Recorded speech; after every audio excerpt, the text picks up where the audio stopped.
Bouche pulpeuse, taille marquée, silhouette élancée, ce mannequin qui joue les Sharon Stone dans la sulfureuse scène de Basic Instinct s'appelle Alex Vetter. Il est allemand. C'est un homme.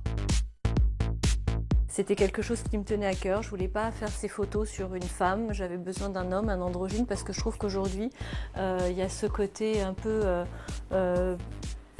tour de passe-passe avec la mode qui me plaît. Stéphanie Renoma est bien la fille de son père, Maurice Renoma. Pour saluer les 50 ans de la Griffe, elle vient d'éditer une série de smoking.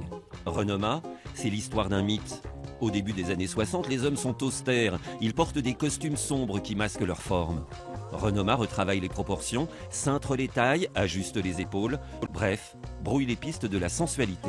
C'était ça pour lui et ses potes. Alors, c'était les pâtes d'Ef, le velours. Il faisait venir des tissus de pays étrangers, des tissus parfumés. Il s'est servi de tissus d'ameublement, parce qu'au début...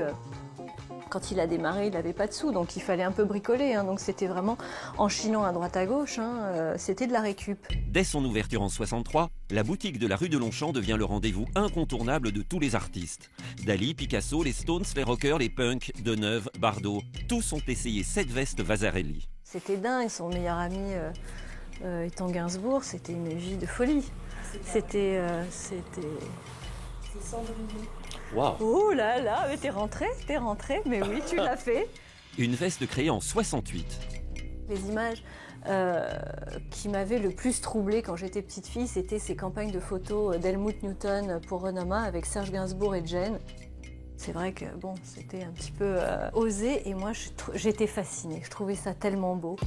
Après avoir travaillé avec les plus grands photographes, Maurice Renoma décide au début des années 90 de créer lui-même l'image de sa marque. Il ne veut plus de photos de mode sur papier glacé et montre ce qui l'entoure, à l'instar de ce que l'on peut voir aujourd'hui sur les réseaux sociaux. Regardez-le dans cet autoportrait. À 73 ans, il s'amuse toujours à transgresser les codes. Dans cette série intitulée Mythologie, les hommes ont des corps de femmes et les animaux des corps d'hommes. Chez les Renoma, le passé nourrit le présent. Moi j'aimais bien cette notion comme ça de solidarité, de groupe. On allait, on avançait, on s'éclatait, il y avait cette fête comme ça. C'était...